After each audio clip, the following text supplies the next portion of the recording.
Witajcie, witajcie. A dzisiaj chcę się z Wami podzielić kolejną książką, która bardzo mi się spodobała, bardzo silne na mnie wywarła wrażenie. Uważam, że bardzo prosta, krótka książka w sumie powstała po YouTube'owym sukcesie nagrania wykładu dla absolwentów jednego z amerykańskich uniwersytetów, w której to admirał William McRaven napisał na podstawie swojego zrozumienia książkę dotyczącą 10 prostych zasad, takich jakby instrukcji obsługi, czy zasad, które powinniśmy wprowadzić w życie, i skierował te słowa do absolwentów jednego z amerykańskich uniwersytetów, którego on sam był absolwentem. Postać ciekawa, admirał, ten taki wielogwiazdkowy i tak dalej, osoba, która tymi służbami specjalnymi amerykańskimi, SEALsami dowodził na przestrzeni wielu lat i miał ogromne sukcesy, między innymi za tych jego czasów złapano Osamę Bin Ladena, ale to akurat nie o tym chcę dzisiaj powiedzieć. Książka czy ten wykład był o tyle fajny, że poruszał tematy, o których się nie mówi, o których się za często nie promuje, czyli proste reguły, proste zasady, 10 takich bardzo fajnych, w żołnierskich słowach powiedzianych reguł, między innymi o tym, że w ogóle tytuł książki jest Make Your Bed, czyli pościel swoje łóżko najpierw, i to jest zasada, gdzie pokazane jest prosta, bardzo łatwa recepta na zachowanie dobrego nastroju i takiego podstawowego odczucia sukcesu, kiedy rano wstajesz i po prostu ścielasz łóżko i nawet jak wracasz po całym dniu bez żadnych sukcesów, bez żadnego wyraźnego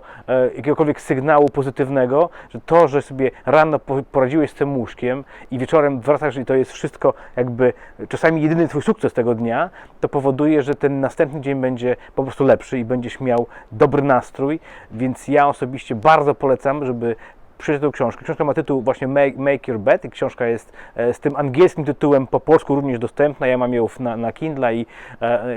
czyta bardzo szybko, bo to jest bardzo cienka książka w żołnierskich słowach i wydaje mi się, że takie proste zasady, które promuje autor, promuje admirał, które pochodzą z jego szkolenia wojskowego. Ja nigdy nie byłem w wojsku, ale bardzo szanuję to, że tam on uczy ludzi, w jaki sposób należy poddać się samodyscyplinie. Nie tej zewnętrznej dyscyplinie, gdzie ktoś nam ją narzuca, tylko właśnie temu, jak my sami możemy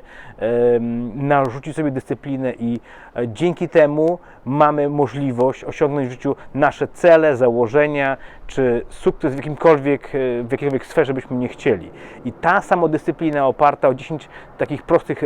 przykładów, takich zasad, jednym z nich jest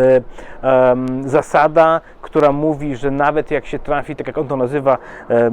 to jego przyczołgali niejednokrotnie po plaży w mokrym mundurze i potem cały dzień musiał w tym mokrym mundurze, jak on to nazywa, ciastko w cukrze, paradować czy ćwiczyć i być niesamowicie zmęczonym i wyjątkowo czuć się podle, że nawet kiedy czujesz się jak ciastko w cukrze, czyli kiedy jesteś naprawdę jakimiś tam sytuacjami przybity, dobity, czy coś się dzieje naprawdę złego w Twoim otoczeniu, w swoim życiu, że mimo to następny dzień się pojawi, następny dzień da Ci szansę, następnego dnia byś miał możliwość zrobić coś fajnego i wtedy, kiedy właśnie zaczniesz do tego posłania łóżka, tego pierwszego elementu sukcesu, ten Twój nastrój spowoduje, że będzie po prostu lepiej, będzie inaczej, będziesz miał szansę coś ciekawego zrobić, więc zachęcam do takich prostych reguł, jak na przykład opowiada o tym zespołowym, drużynowym działaniu, kiedy zdawałoby się w bagnach, w błotach, czołgając się w zimnie niesamowitym, ludzie poddają się, taki moment, kiedy się większość poddaje rekrutów, to on opowiada, jak jeden z rekrutów zaśpiewał piosenkę i tą piosenką wszystkim dodał tyle otuchy i tyle wiary, że nikt się wtedy nie poddał, więc to jest są takie proste zasady, elementy podstawy tego, w jaki sposób możemy my uniknąć pułapek, dlatego że sobie nie zdajemy sprawy, jak dużo w naszym życiu jest sytuacji, gdzie mamy pułapki, czy biznesowe, czy rodzinne, czy zawodowe, czy w karierze zawodowej, czy w jakimkolwiek innej dziedzinie. Te pułapki można ominąć dzięki pracy nad sobą, a nie nad zewnętrznymi jakimikolwiek warunkami czy okolicznościami, bo warunków i okoliczności nie zmienisz, a praca nad sobą zawsze popłaca. Także zachęcam gorąco do tej książki, czy jak znasz angielski, do tego wywiadu, czy wykładu, który jest na YouTube, bo to jest w sumie 20 minut wykładu. Także gorąco zachęcam do obejrzenia. Bye!